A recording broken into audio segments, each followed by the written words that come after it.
Gauza paraleida erretxina akriliko bat dela. Guk sortutakoa, keramikak kontsolaitzeko, itxasteko tala. Hortaz, hori ja ulertzen duzu, ezta? Ez. Erretxinak bi mota daude, akrilikok eta sintetikoak. Eta sintetikoak dira guk sortu ditugunak. Zaizea.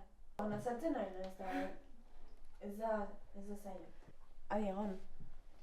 Azaltzen ari naiz, eta... Bale, erretxinak... Gauza... Erretxinen batean... Hainbat erretxina ikusi ditzakegu. Pues, gero, erabiltzen dira gauza asko egiteko. Bai kontsoliatzeko, depende zerretxina dauden, adibidez, epoxiak, eta hala, pues, ja daude como mota ezberdin. Eta, pues, adibidez, epoxien barruan dakazu araldit eta beste motatako erretxina asko.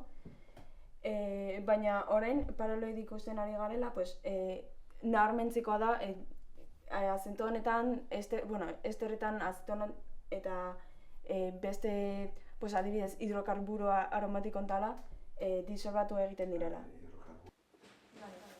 Ari naiz azaltzen, gauza, erretxinen barnean, hainbat erretxina mota dagoela,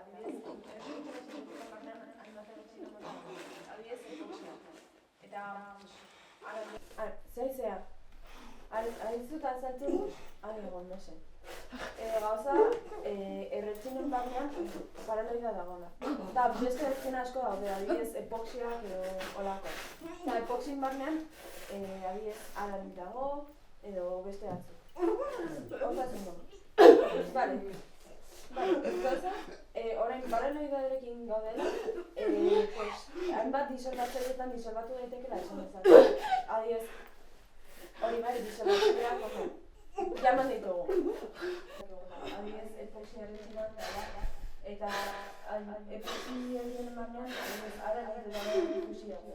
Eta ja,